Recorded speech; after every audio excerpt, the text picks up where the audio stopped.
कहानी। दीपक और उसकी पढ़ाई। एक छोटे से गांव में दीपक नाम का एक लड़का रहता था। उसके पिता किसान थे और माँ घरों में काम करती थी। घर की हालत बहुत कमजोर थी। दीपक रोज अपने पिता के साथ खेत में काम करता और शाम को थका हारा घर लौट आता।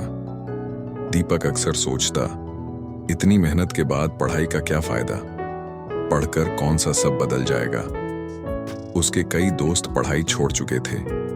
कोई होटल में काम करता, कोई ईंट भट्ठे पर। दीपक भी मन ही मन सोचने लगा कि पढ़ाई छोड़ दे। एक दिन की घटना। एक दिन गांव में तेज बारिश हुई। खेत में खड़ी फसल बर्बाद हो गई। पिता बहुत परेशान थे। उसी दिन साहूकार घर आया और बोला, पैसा समय पर नहीं दिया तो जमीन लिख दो। दीपक ने पहली बार अपने पिता को रोते देखा। उस रात दीपक को नींद नहीं आई। उसने खुद से सवाल किया, अगर मैं पढ़ा लिखा होता तो क्या मेरे पापा को ऐसे झुकना पड़ता। मास्टर जी की बात। अगले दिन दीपक स्कूल गया। मास्टर जी ने उसे उदास देखा और पूछा। दीपक ने सब बता दिया।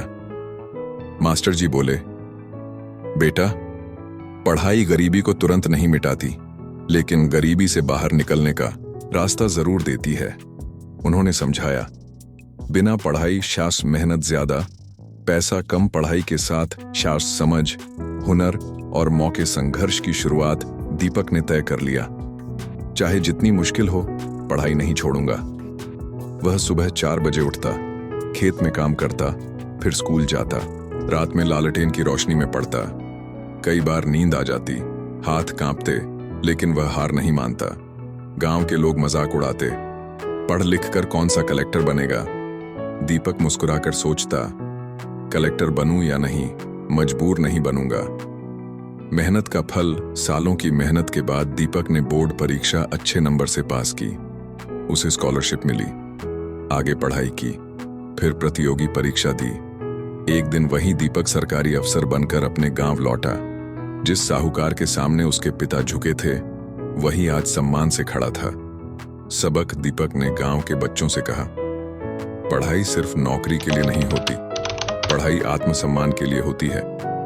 पढ़ाई हमें सवाल पूछना, सही गलत समझना और अपने पैरों पर खड़ा होना सिखाती है। कहानी से सीख। पढ़ाई हमें मजबूरी से आजादी दिलाती है, पढ़ाई सोचने की ताकत देती है। पढ़ाई आने वाली पीढ़ी का भविष्य बदलती है।